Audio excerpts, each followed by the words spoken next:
Vía Pública. ¿Qué tal? ¿Cómo están ustedes? Muy buenas noches. Bienvenidos a Vía Pública. La primera sala de la Corte de Apelaciones de Santiago acogió el recurso de amparo del ex senador Jaime Orpiz, concediéndole de esta forma el beneficio de libertad condicional. El ex senador abandonó el anexo Capitán Llaver esta tarde, 6:15, 6:30 de la tarde, donde permanecía recluido, cumpliendo condena, desde enero de 2022, tras haber sido declarado culpable por fraude al fisco y cohecho en el marco del caso Corpesca. Cabe recordar que el ex senador de la UDI fue condenado a 5 años y 1 día, además de 600 días de presidio efectivo, como autor de 6 delitos consumados de fraude al fisco y 2 delitos consumados de cohecho, en este mismo caso que les mencionaba, el Corpesca. Con esto entonces se convirtió en el primer político en Chile en ser condenado a penas de cárcel por casos de corrupción. El dato que interesa para entender por qué hoy día está en libertad, porque el día 24 de abril la entidad de Gendarmería, la entidad técnica que delibera o que decide sobre las peticiones de libertad, le había denegado al ex senador Orpiz la libertad. La defensa del ex senador Orpiz fue a la Corte de Apelaciones y la Corte de Apelaciones estimó entonces que técnicamente podía quedar en libertad. Entre otras cosas, cumple los requisitos mínimos de tiempo mínimo de pena ya cumplido, efectivo, en prisión, porque tenía una buena conducta como preso ahí y me parece que irreprochable conducta anterior o comportamiento como detenido, por lo tanto cumplía los requisitos. Lo que pasa es que esta entidad técnica le había negado el 24 de abril la libertad, estimando que podía correr algún riesgo o que envolvía algún riesgo de reincidencia. Y eso fue lo que la propia Corte de Apelaciones determinó, lo contrario, y le concede la libertad. Para que quede claro, no se ha declarado inocente, sencillamente es la libertad condicional. Sigue siendo un condenado como lo fue en un principio. Vamos a la mesa de conversación. Y nos acompaña, como suele ser los días martes, Federica Sánchez, que es académica del Departamento de Política y Gobierno de la Universidad Alberto Hurtado. Federica, buenas noches, gracias. ¿Cómo estás? Buenas noches. Y Rodrigo Arellano, que es vicedecano de la Facultad de Gobierno de la UDD. Rodrigo, buenas noches, gracias por estar aquí también. Buenas noches, Matías. Como siempre, encantado. Sí, pues un gusto. Bueno, hay hartos temas. Bueno, partamos por, no sé si hay algo que opinar respecto de, puesto un caso ya juzgado, pero es bien simbólico. Jaime Orpiz es el símbolo de una época que fue muy analizada y bueno, juzgada, el financiamiento de la política.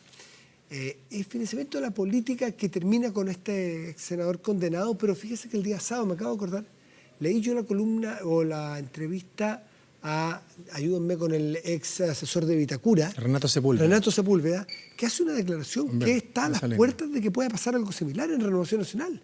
Él dice que las platas de Vitacura ayudaron a financiar las campañas. No dice a quién ni a qué, no dice a quién, pero efectivamente. Sí. A las campañas de RN. Uno pudiera esperar entonces que la justicia empiece a actuar en conforme. A diferencia de Orpiz, Jaime Orpiz, yo lo que recuerdo que fue uno de los primeros políticos que, a diferencia de muchos otros, asumió la responsabilidad del comienzo. Él dijo: yo cometí tanta irregularidad, me someto a lo que dice la justicia, finalmente la justicia lo condenó. Pasado el tiempo, por supuesto, y cumplimiento de lo que tú señalaste, de ciertos requisitos, no sé si hoy, ayer o el fin de semana obtuvo el beneficio. 6 de la tarde. Obtuvo el beneficio en cumplimiento de lo que establece la ley. Tiempo, conducta intachable, que era el concepto que faltaba. Conducta intachable mientras está preso, exacto, ¿no? No la irreprochable conducta anterior. Sí, ya. Sí. Y en el fondo está haciendo uso de un beneficio que tienen todos los chilenos. Yo creo que en eso marcó diferencia. Sí, yo me acuerdo que fue la primera persona que, sin defensa, él reconoció públicamente que había cometido esta irregularidad y asumió como tal la responsabilidad. Lo que él no ha reconocido nunca es el cohecho. Exacto. Porque tiene 2 condenas. Exacto. El cohecho hasta el día de hoy. Y eso fue lo que no permitió que en primera instancia le dieran esta libertad, porque algunos decían, bueno, si no reconoce el cohecho, corre riesgo, o sea, no asume su responsabilidad, por lo tanto podría ser reincidente. La defensa dijo, ¿cómo va a ser reincidente de cohecho si no es funcionario público? Pero en fin, son detalles más del proceso en sí. Federica. No, yo creo que esto es muy importante. Los precedentes son muy importantes para la legislación futura y sobre todo cuando tiene que ver con el financiamiento de la política, porque ya hubo varios eventos que van manchando lentamente la política. Lo que no tengo muy claro, pero porque desconozco si él también si con la condena también está imposibilitado de ejercer cargos públicos después, en adelante. O eso... Si queda inhabilitado per vida, o sea, el abogado nos podrá decir aquí, yo no sé. Yo creo que no, porque una vez que se cumple la condena respectiva, transcurso del tiempo, puede quedar habilitado para los cargos. Durante el periodo tengo la sensación de que no, fíjate. Okay, yo creo que eso, esas son obviamente las cosas que por ahí hay que revisar y hay que ver. O sea, una persona que fue juzgada y que fue condenada justamente por hechos vinculados al financiamiento de la política como estas, bueno, sientan un precedente respecto a su idoneidad como funcionarios públicos, ¿no? Entonces, de ahí en adelante creo que hay que mirar con mucho más detalle no solamente el financiamiento de la política, sino la reincidencia, y con la reincidencia quiero decir en ejercer la función pública. Vamos al tema del fin de semana. Voy a citar para que los monos peludos, los compañeros. Los compañeros. Bueno, en fin, nos referimos naturalmente a las declaraciones de Natalia Piergentili en el diario La Tercera, el fin de semana, donde criticó a su propio sector de no hacer autocrítica, porque dice, bueno, estamos preocupados, y lo que quiere decir, siento yo en el fondo, más de las políticas identitarias que de hacer conexión con el público o con la ciudadanía de forma masiva y sus verdaderos intereses. Ahí se produjo un cortocircuito importante, no le fue bien a Natalia Piergentili, que pidió perdón por las formas. Sí, en las formas estuvo fuera de lugar, creo, muy fuera de lugar.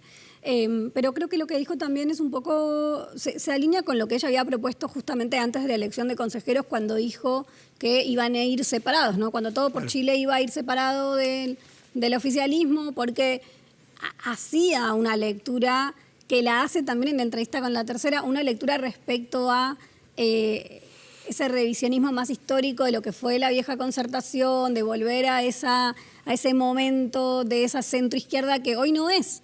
Entonces creo que en una parte hay una lectura de una expresión de deseo también de ella respecto a lo que le gustaría estar discutiendo y observando en la centroizquierda, pero la realidad es que lo que se está discutiendo es otra cosa. Entonces me parece que ahí entiendo el mensaje de fondo. Lo que está diciendo ella es lo que necesita la centroizquierda, el socialismo democrático, etcétera, es volverse a unir en una gran... No quiero usar la palabra concertación, pero usando la palabra sin el contenido de concertación, ¿no? O sea, una gran unión de la centroizquierda. Eso es lo que ella está planteando.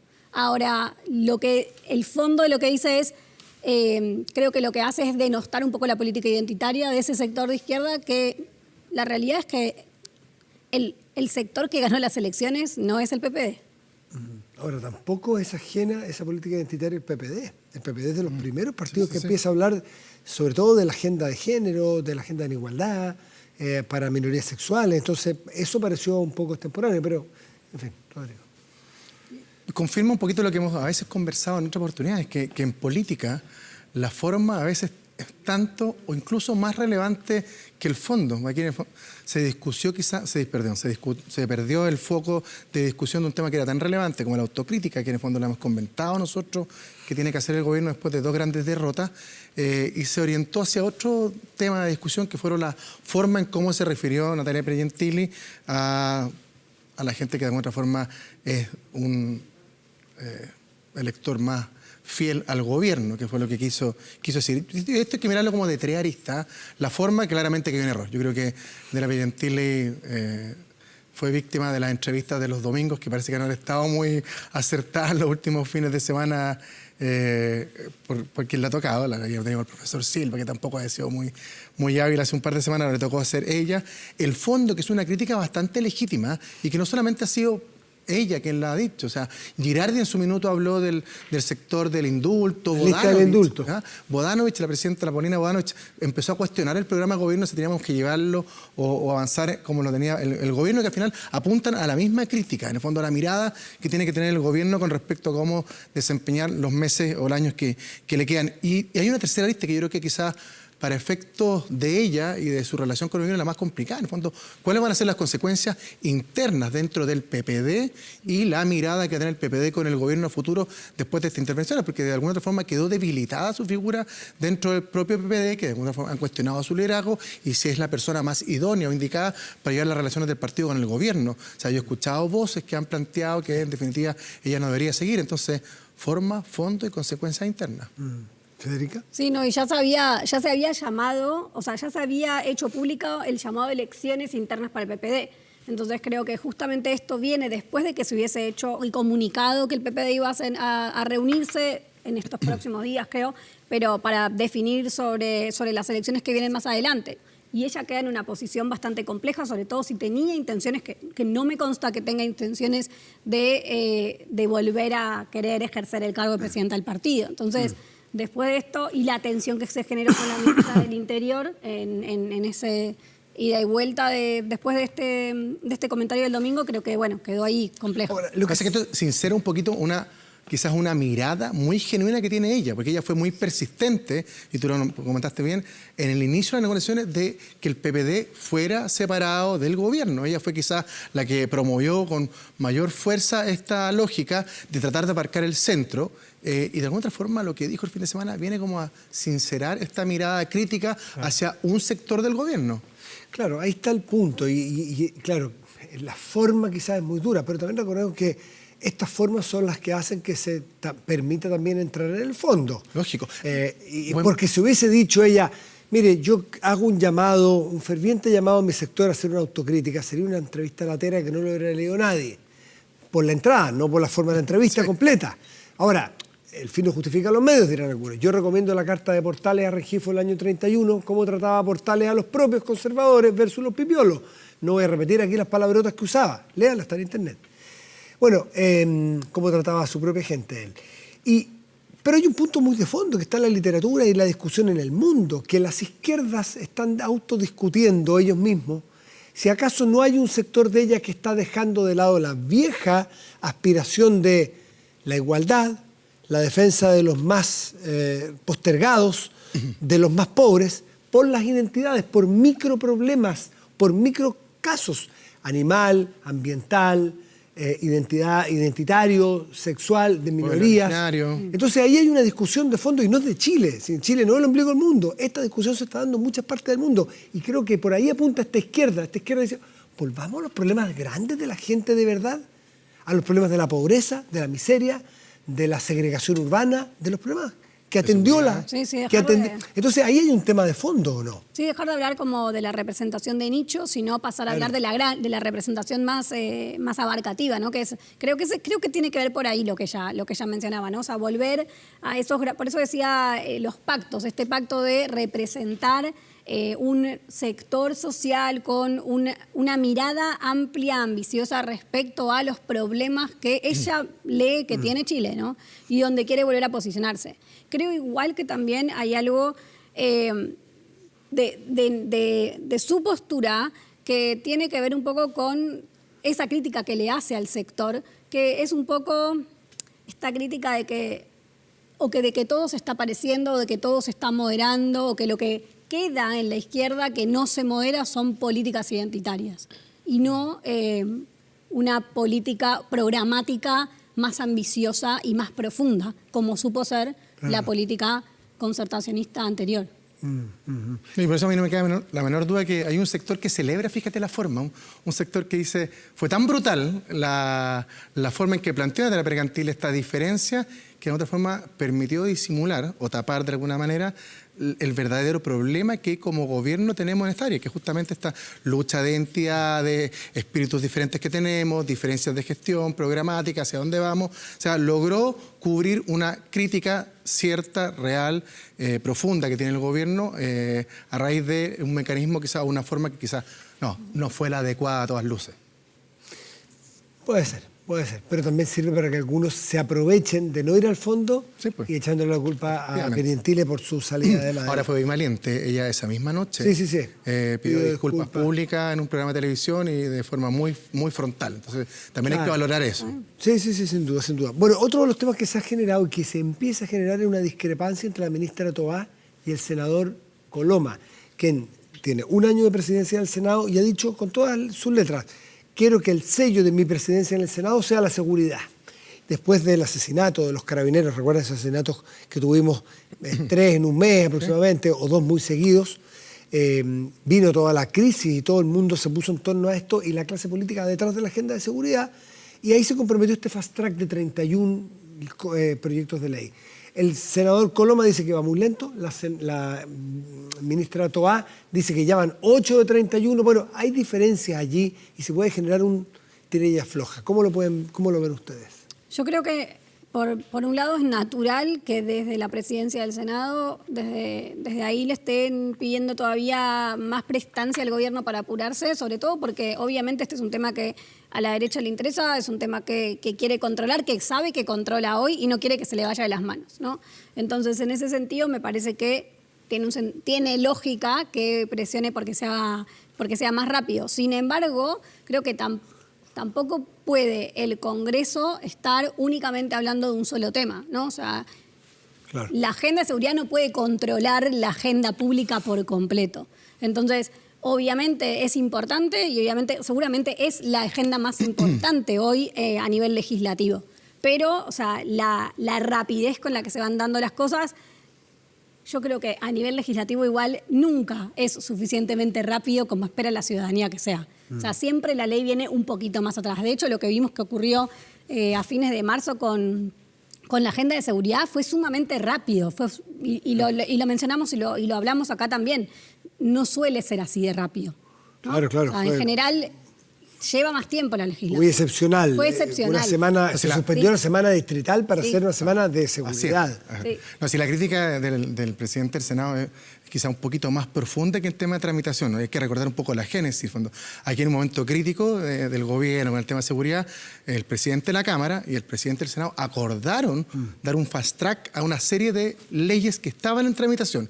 Posteriormente se sumó el gobierno a ese acuerdo. El gobierno llegó encima y el gobierno se comprometió, ya, nosotros ponemos nuestra cuotita también para comprometernos, y esa cuota no ha ingresado. ¿Qué es el problema?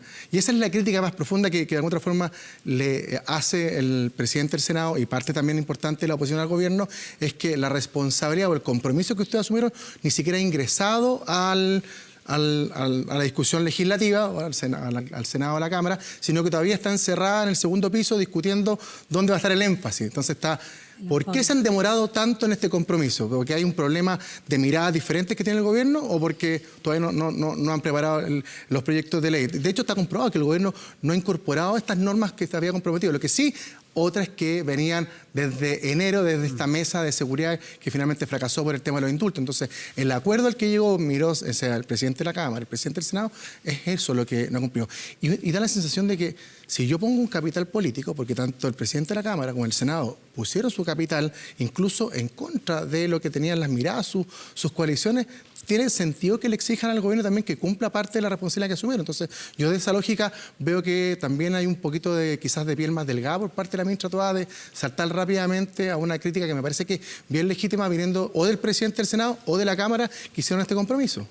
Y desde el punto de vista político, Federica, ¿le conviene al gobierno dar una sensación? Porque los dos tienen mirada y las dos tienen su punto, Toá y Coloma, pero dar la sensación de que el gobierno se baja un poquitito, o sea, no le da una ventaja. Estamos en años electorales, en años donde se forma mucha opinión pública y sabemos la importancia que tiene sustantiva en la decisión de la gente de la seguridad. Hablo en lo estratégico político, ¿no es complejo darle, comillas, ventaja a la derecha de que sigue preocupada de la seguridad y que el gobierno no lo estaría? Digo estaría porque no estoy asumiendo de que tiene razón Coloma versus Toá, se ve lo estratégico político sencillamente. Sí, yo creo que justamente desde lo estratégico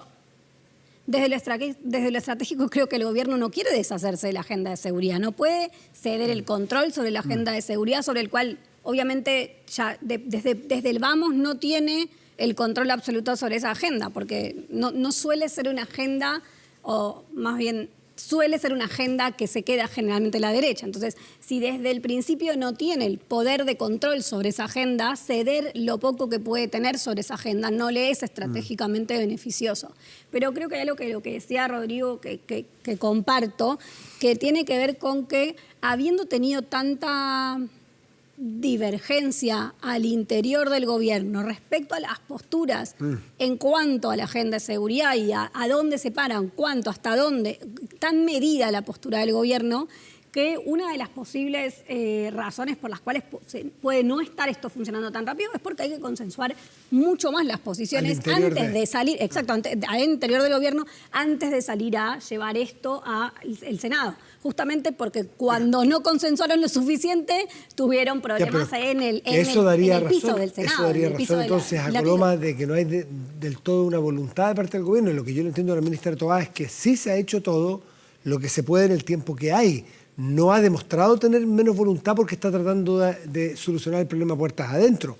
Así lo leo yo al menos. Rodrigo, ¿cómo lo lees tú? La justicia debería de parte, Matías. Yo creo que, o sea, a todas luces que existen miradas diferentes entre gobiernos, que ha sido muy difícil conciliarla, no solamente en temas de seguridad, sino que en diversos temas de política pública. Yo creo que en eso va la crítica. Pero la ministra no tiene ni ha demostrado jamás dudas de la importancia. Yo creo que representa un espíritu diferente, que nos ha venido acompañada sin duda de todo lo que quizás ella esperaba justamente en eso. Y de alguna forma lo vivió en carne propia cuando el presidente indultó a los 13 a fines de año. Ella fue víctima de esa decisión. Por lo tanto, lo vivió en carne propia. No puede soltar la delincuencia o las medidas de seguridad porque es el tema número uno de preocupación de las personas. Y número dos, porque quizás es el tema que más posibilidades tiene de llegar en consenso al gobierno. Versus otros temas de política pública que son necesarios. Veo mucha más dificultad en un acuerdo nuevo de materia tributaria o de pensiones o de salud que en seguridad. Probablemente aquí el gobierno podría de alguna forma dar rendimiento, frutos de algo concreto, cosa que le va a costar mucho en la otra área. Por tanto, creo que aquí está perdiendo una oportunidad para avanzar y mostrar a la ciudadanía hechos concretos y medidas concretas frente a un tema que es muy relevante para ellos. Último tema en competencia. ¿Cómo leen ustedes este acuerdo tan increíblemente rápido que se ha logrado en el Comité de Expertos, 12-12? Que, o sea, tienen diferencias sin duda, pero no es que no tengan diferencias, cómo han resuelto las diferencias, que eso es lo interesante. No es que hoy día piensen iguales los comunistas y los republicanos allí, ni los socialistas con los RN. Es que han logrado ceder. Tú cedes 2, yo cedo 2. Yo aporto 1, tú aportas 1. Tú sales, yo salgo. Y hoy día siguen votando, y hoy día fue el primer día de votación, entiendo que el capítulo 1, y nuevamente impecable, con votaciones que se arrasan por mayoría.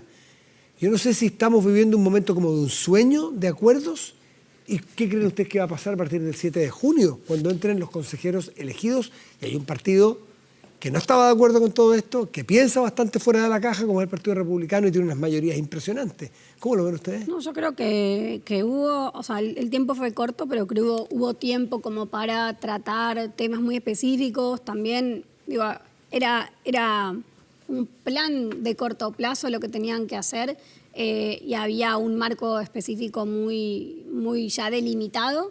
Y obvio que había posiciones muy encontradas, pero me parece que de esto se trata. Son justamente expertos en sus materias que pueden negociar, pueden hablar, pueden discutir. Creo que de esto se trata un poco, no solo la democracia, sino justamente la democracia con miras a lo constitucional, ¿no? Si esta va a ser la ley suprema, la ley magna, la carta magna para todos, creo que de este tipo de acuerdos es lo que estamos buscando, creo. ¿Y cómo prevés que se viene hacia adelante? ¿Seguirá la posta con esta capacidad de acuerdo? Porque si es así, capaz que no necesitan los 5 meses en el Consejo, pues. A lo mejor en 2 meses está todo arreglado, conversado y votado.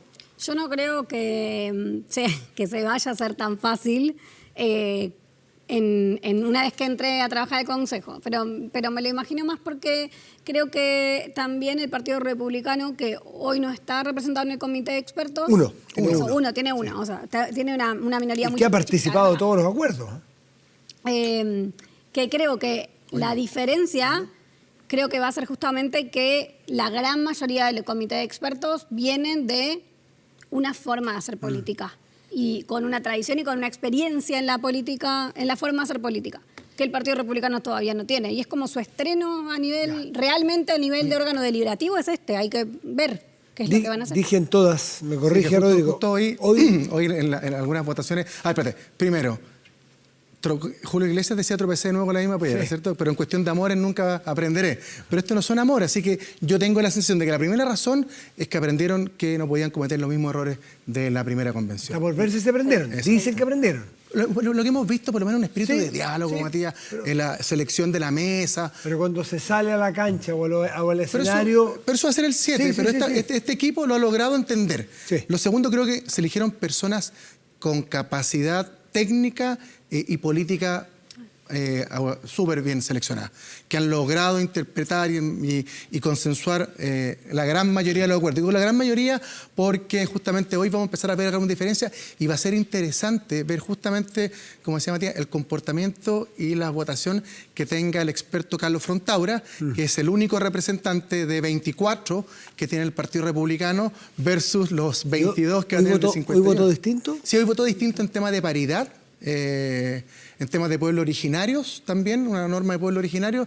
y una tercera que trató de incorporar una norma sobre la familia, que finalmente no fue aceptada. Entonces yo creo que va a ser interesante ver lo que rechaza, lo que trata de incorporar, versus, porque yo tengo la sensación de que legítimamente el Partido Republicano a lo mejor va a tratar de imponer esas miradas diferentes que van a haber en la Comisión de Expertos, y me parece que es sensato también que el Consejo que viene posteriormente trate de corregir algunas cosas. Y lo último, que además este fue un proceso con bastantes medidas de protección para cautelar que no hubiese ningún disparate. 12 bordes, protectores de estos 12 bordes.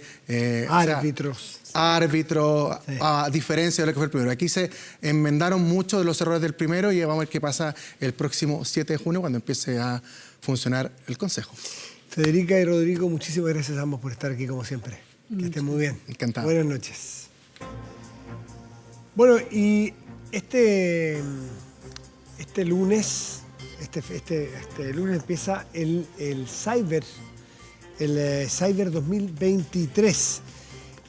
Los Cyber ya se instalan hace un buen rato como un evento. Uno llega a escuchar a gente que dice: necesito comprar, no sé, neumáticos para el auto, o necesito comprar un teléfono o un pasaje para mis vacaciones. Voy a esperar el Cyber. Algo de eso ya empieza a ocurrir, se acostumbra.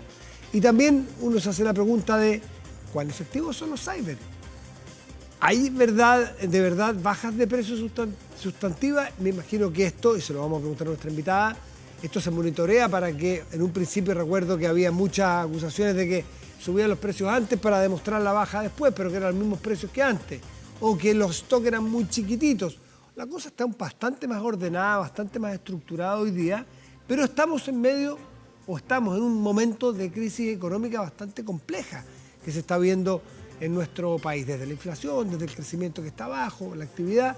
Bueno, pero vamos a preguntarle cuáles son las expectativas que hay para este Cyber, y para eso tomamos contacto con Yerka Jukic, que es secretaria ejecutiva de e-commerce de la Cámara de Comercio de Santiago. Yerka, buenas noches. ¿Cómo estás? Hola, muy buenas noches, Matías. Aquí estamos, muy bien. Cuéntame exactamente, porque tengo informaciones encontradas. Dice que parte el lunes 29, la medianoche, de domingo para lunes, ¿esto? Sí, a las 0 horas del lunes. del 29. Claro, el lunes a primerísima hora, si se puede decir. Ok, la noche del domingo para el lunes. ¿Y Exactamente. son 3 días, lunes, martes y miércoles? 3 días, lunes, martes y miércoles, a través de cyber.cl, que es la página oficial. Pero hay otras empresas que autónomamente puedan partir antes. Yo no voy a decir cuál, pero escuché una que partía el domingo, en la mañana. ¿Puede ser? Las marcas oficiales que ya. están en el sitio oficial, que es cyber.cl, parten a las 0 horas del 29. Perfecto, ya, para dejarlo súper clarito. ¿Cuántas empresas participan? Tenemos 783 marcas, 785 en total, son 35 fundaciones y 750 de e-commerce. Y esto es importante porque de los 750 e-commerce, 25 de ellas son marcas de regiones, de Puerto Montt, de Valparaíso y de Rapa Nui. Mira. Entonces, le estamos dando también importancia y apoyo a Rapa Nui, que lo pasó muy mal durante la pandemia. Le estamos dando también una vitrina para que ofrezca sus productos en el Cyber. ¿Cómo lo están viendo ustedes? Porque las cifras en general de la economía no están buenas, pues no estamos en un buen momento. La gente, hay un problema de empleo, hay un problema de inflación, de actividad económica. ¿Cómo ven ustedes que puede impactar esto en el Cyber de este año? Sí, efectivamente, nosotros estamos conscientes del momento económico que se está viviendo, y es por eso también que tenemos expectativas más bien conservadoras de cómo se va a comportar este evento. El Cyber Monday del año pasado, de octubre, alcanzó cerca de los 400 millones de dólares. También ya se empezaba a ver el problema económico y nosotros esperamos tener una cifra similar a ese cyber. No pretendemos, según los análisis que hemos hecho, tener cifras superiores justamente por la coyuntura económica. Ahora sí, también creemos que, dada la coyuntura económica, la inflación y eventos como este que ponen productos con descuentos y con mayor facilidad para adquirirlos, creemos que puede ser un aporte importante para los consumidores. ¿Cuánto hay de control de parte de la Cámara para que efectivamente los descuentos sean ciertos y que los stocks sean suficientes y no que sea solamente la vitrina de que yo vendo tal cantidad de cosas súper baratas, pero vendo un par de zapatos con el X% de descuento y el resto me lo guardo? Pero hice toda la publicidad de que yo estoy en el cyber y que hice rebajas. A ver, respecto al stock, hay normas bien claras y están exigidas por la ley del consumidor y lo fiscaliza el CERNAC. También tienen que estar publicados los stocks iniciales en el sitio el momento que parte a las 0 horas. Y nosotros eso lo fiscalizamos, auditamos y por supuesto es una mala práctica tener un ejemplar de un par de zapatos. ¿Se publica el stock al inicio y va rebajándose automáticamente en la medida que van quedando o no? Dependiendo el tamaño de la empresa y dependiendo la tecnología que usa. Una pyme claro, es más difícil a lo mejor que mantener el stock, irlo cambiando en línea, irlo ajustando, pero sí el stock inicial es obligatorio, tiene que estar publicado y hay distintas alternativas también que la autoridad acepta, como por ejemplo que haya un PDF con el stock de todos los productos que van a estar al final del sitio o se va actualizando en línea, que también lo hacen muchos. Entonces hay distintas alternativas, pero el stock tiene que cumplirse, el publicarse el stock. Respecto a los precios, que me preguntabas tú también, nosotros ya estamos monitoreando con Retail Compass varias tiendas y muchos productos del rubro tecnología, bienes durables, vestuario, y eso se está monitoreando y a las 0 horas, cuando parta el evento, va nuevamente el monitoreo para ver cómo se está comportando la parte de precios para una cierta cantidad de productos. Hasta ahora, desde que estamos con este servicio de Retail Compass, no hemos visto una mala práctica, porque muchas veces también es importante destacar que a veces una empresa lo acusan de un determinado producto y ese producto no está en cyber. Y los productos que están en cyber nosotros hacemos hincapié y les pedimos a las marcas que pongan el sello o para eso se les entrega un botón dorado, que es un sello que es empresa oficial y que esos son los productos cyber. Entonces también es importante que no todos los productos de un retail están en el cyber. Nosotros el lunes ya hacia el mediodía vamos a tener el promedio de los descuentos y lo estamos analizando no solo para Chile, porque nos interesa también tener un comparativo de cuál fue la baja de precios en Chile, pero comparándose con eventos como en México, como en Perú, como en Colombia, porque muchos de los actores que participan acá en Chile también participan en esos países y también es importante tener ese tipo de información. ¿Cuántos cyber hay al año? 2. Uno el primer semestre y uno el segundo. ¿Y están fijados con qué antelación para que la gente o se prepare o que no se prepare? Porque si no puede pasar que se produzca un vacío de consumo y puede afectar la caja de muchas empresas que sean más chicas. O sea, puede ser por una empresa chica que si sabe el consumidor que tiene cyber a fin de mes, me espero un mes o puedo esperar un mes, puedo complicarle la caja y puede generar un conflicto. Eso nosotros somos bien cuidadosos en eso. A ver, hay aquí 2 tipos de información. Las marcas, los socios del Comité de Comercio Electrónico saben las fechas de todos los eventos de apoyo comercial al comercio electrónico en enero. ¿Y esto por qué es importante? Porque tienen ellos que hacer las importaciones para los distintos eventos comerciales y por un tema también de libre competencia, no le podemos dar la información a uno y no a otro, tenemos que ser parejos con todo. Pero para los consumidores, hoy día se lanzó el Cyber Day en la conferencia de prensa en la mañana. O sea, los consumidores, el público que ve y que está esperando un cyber, se enteró hoy día de que viene el cyber y ese plazo también lo tenemos pactado con las marcas justamente para no afectar la caja. Tocaste, claro, la caja es sensible, sobre todo en las pequeñas y medianas empresas. Yerka, tocaste un tema que fue muy sensible, que es el de los stocks, lo que tuvimos los problemas, ¿no es cierto?, de abastecimiento en la pandemia, que fue un tema mundial, ¿no?, en Chile. ¿Hasta Sí. qué punto eso está subsanado, normalizado para este cyber?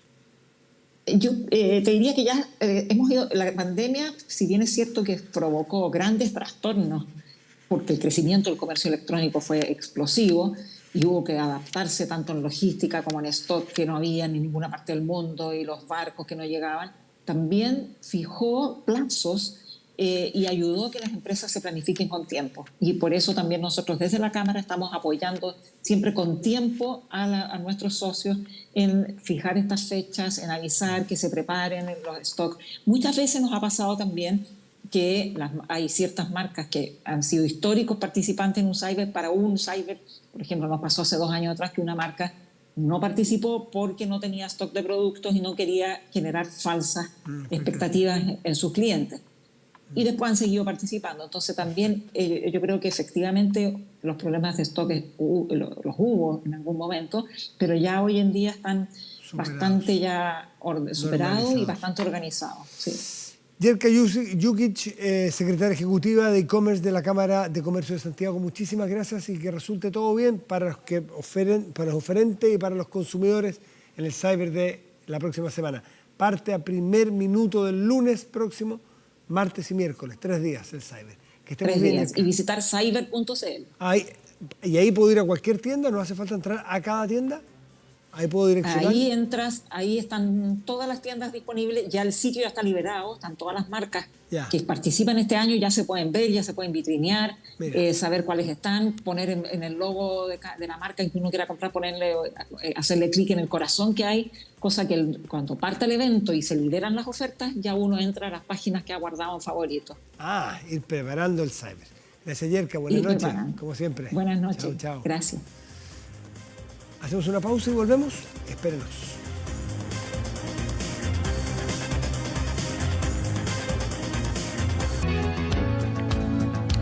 Estamos de vuelta en Vía Pública. De inmediato revisamos nuestro portal de contenidos y noticias 24horas.cl, que aparecerá en nuestra pantalla en este momento y que destaca en este momento lo siguiente. Meteorología emite aviso de tormentas eléctricos para 3 regiones del país. Sigue la alerta, pero al menos aquí no llueve mucho, o no ha llovido, gotas por ahí locas.